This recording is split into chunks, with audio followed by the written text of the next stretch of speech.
When you think Amish food, maybe plain comes to mind. But here's something maybe a little surprising, that whoopie pie. Oh, yeah. Yeah, that creamy cookie thing.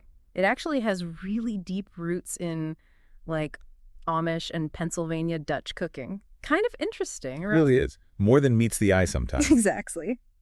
Welcome, everyone, to the Deep Dive. Today, we're digging into the world of traditional Amish food, using the materials we've gathered, looking at it from maybe a Christian, historical, and psychological angle, too. Hmm? We want to figure out why these foods stick around, where they came from, how they show Amish values, the main ingredients, how it's different from, say, mainstream American food. And the health side, too, maybe. Yeah, and the health side, plus how you listening might bring some of this into your own kitchen. It's not just recipes. It's about seeing how food is part of a whole way of life, based on faith and community. It makes sense. And for you, this is a chance to get a pretty quick but solid look at maybe a simpler, more intentional way with food. See some cultural connections without getting, totally overloaded with details. And from that historical viewpoint, it's just fascinating how tied Amish food is to their beginnings and their core beliefs. How so? Well, think about when they started back in 17th century Switzerland.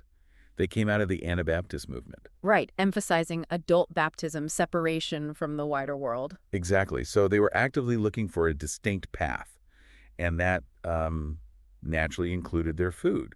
Then they moved through Europe and eventually to America, early 18th century. Pennsylvania mostly, wasn't it? Pennsylvania, yeah. That was Yeah. a huge moment.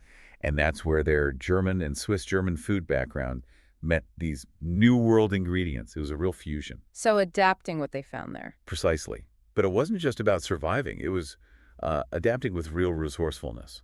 Using the provisions they found, which they saw really as God's provision, it tied into their faith. Okay, so let's talk about some of those dishes people know, like chicken pot pie, Yes. but maybe not the pie people picture. Probably not. No flaky crust here. It's much more like a really comforting stew. Lots of homemade noodles, chicken, veggies. Very hearty. Okay, and choufle pie. That name always gets me. Yeah. It's memorable. A molasses crumb pie. Very sweet, very distinct. And what about schnitzenepp? Oh, that's dried apples, the schnitz cooked with dumplings, the nepp, real comfort food, using preserved fruit. Sounds it. And then there are things like Amish noodles, ham loaf, coleslaw. Apple dumplings, bread and butter pickles, chow chow, that mixed vegetable relish. And, of course, the whoopie pies we started with. Can't forget those. And, thinking about it from that Christian perspective, these dishes often sort of mirror those core Amish values, maybe even biblical ideas. How do you mean? Give me an example. Well, take the chicken pot pie, how substantial it is. You can see that reflecting a reliance on, God's provision, like we Oh, said. okay, I see. Or schnitz on nepp, using the dried apples. That speaks to stewardship, right? Making good use of the resources you have, preserving the harvest. Using everything, not wasting. Exactly. And just the fact they make so much from scratch, like those noodles, Yeah. it really highlights this value they place on hard work, on the satisfaction of making something nourishing yourself. That makes sense. And this really leads into how their food connects to their bigger religious and cultural beliefs, doesn't it? Absolutely. Simplicity seems key. In the food itself. In the food, yes, but also just in life generally. They tend to steer clear of heavily processed stuff, complicated recipes. It seems very intentional. So it's like a rejection of materialism. I think you could definitely interpret it that way. A focus on what really matters to them. Faith, community, the land itself. And community is just huge. Share meals, right? Central. Absolutely central. And preparing the food is often a group effort, too. Think about weddings. They're often planned to avoid Saturdays or Mondays. Why is that? To avoid making people work on Sunday preparing or cleaning up. Mm-hmm. It shows how much they rely on each other. That shared responsibility, it's all woven together. And you mentioned the land. That respect seems really profound. Using local, seasonal stuff, it feels like more than just practical. Oh, it is. It's fundamental. Honoring God's creation, being good stewards of the land, that's deeply ingrained. So things like canning, pickling, that's part of it. Definitely. It started out of necessity, of course, making food last. But it also shows this understanding of nature's cycles, a commitment to not being wasteful. And, something as simple as praying before meals, giving thanks. It's a constant reminder that the food is a gift, a blessing. So if we were to boil it down, what are the absolute essential ingredients and cooking styles in Amish kitchens? Well, the ingredients really show that connection to the land. Lots of fresh vegetables, potatoes, corn, beans, cabbage are big ones. Staples. Yeah, staples. Meats like chicken, pork, beef, often raised right there. And dairy, of course. It's about using what's around them, what God provides, in their view. And the cooking. Tends to be pretty direct, functional methods. Baking is huge, sometimes in wood-fired ovens, which adds a certain character. I bet. Stewing, braising methods that make tougher cuts tender and build flavor slowly. And, like we said, all that preserving, canning, pickling, drying. What about seasoning? Fancy spices? Generally, no. It's more understated, letting the natural flavors of the fresh ingredients come through. Simple herbs, maybe, and natural sweeteners, honey, maple syrup, molasses, and things like chouflé pie. Which, when you describe it like that, sounds quite different from a lot of mainstream American food today. Oh, hugely different. That focus on fresh, whole ingredients is a big contrast to all the processed food many people eat. Right. You could almost see it maybe through that Christian lens again as like caring for the body as a temple, using good fuel.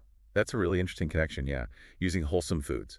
And the cooking methods, too, slower, more deliberate versus our quick, convenience-focused ways. It suggests a different pace, maybe more patience. Less processing overall, too. Much less. Fewer additives, preservatives, artificial stuff. It ties into maybe a desire for purity, not just in food, but maybe more broadly. And the way they eat communal meals versus maybe grabbing something on the go. Another big difference. That focus on sharing meals together feels very different from how individualized eating can be now. It sort of echoes that idea of unity, being part of a body. So does this way of eating actually lead to better health? Are there clear benefits? It certainly seems like it would. I mean, eating fresh whole foods is generally more nutritious, right? More vitamins, minerals, fiber. Makes sense. And those slow cooking methods can actually help retain nutrients sometimes compared to, say, high heat frying. Plus, avoiding all those processed foods means less unhealthy fat, sugar, sodium. And maybe just cooking at home more often is healthier. Definitely. You control the ingredients. And eating together as a family, that whole ritual around meals, can foster a healthier relationship with food overall. Less mindless eating. Good point. And we should probably mention the Amish lifestyle is often quite physically active too, isn't it? Farming, manual labor. That's a crucial piece. The diet works together with an active life. It's a whole picture. So if someone listening is thinking, wow, this sounds appealing, what are some realistic ways to bring a bit of that Amish approach into their own lives without, completely changing everything? It's more about adopting some principles, I think, like making a conscious choice to use more whole natural ingredients. Maybe visiting a farmer's market, supporting local growers. That's a great start. Simple steps. Simple steps. Try cooking more from scratch. It doesn't have to be complicated. Maybe involve your family, make it a shared activity. Embrace simpler recipes sometimes. Less fuss. Less fuss, exactly. And maybe just pausing for a moment of gratitude before you eat. That small act can shift your perspective. And finding ways to share meals with others. Build that sense of community around food.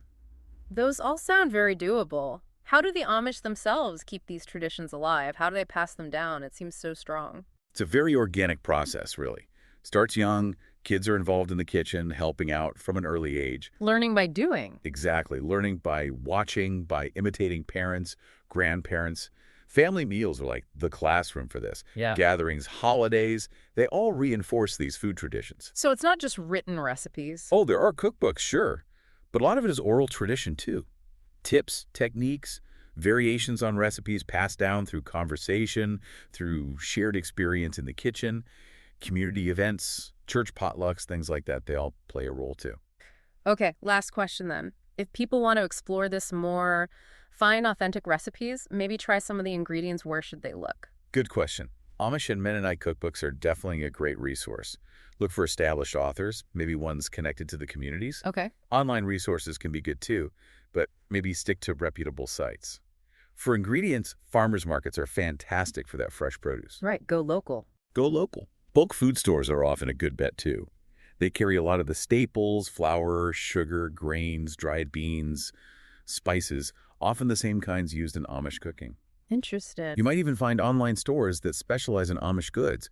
And if you have the chance, visiting an Amish community respectfully, going to their markets or roadside stands, can be a wonderful way to find authentic products and get a first-hand feel. So, wrapping up this deep dive, it feels really clear that Amish food isn't just, food on a plate. Not at all. It's so much more. It's like a living expression of their faith, their values, community, simplicity, and their whole history, It really. really is. And it seems like it offers us maybe some lessons about being more intentional, more grateful for what nourishes us, physically, maybe spiritually too. I think that's a key takeaway, which leads to a thought for you listening.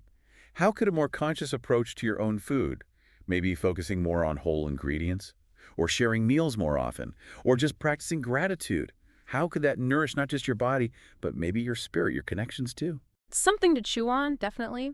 Maybe checking out a local market or finding one of those simple cookbooks we talked about could be a good first step. A simple, Right. tangible step. Well, that's definitely given us food for thought. We hope you'll explore some of the resources and dig a little deeper into this really fascinating culinary world. Thanks for joining us on this deep dive.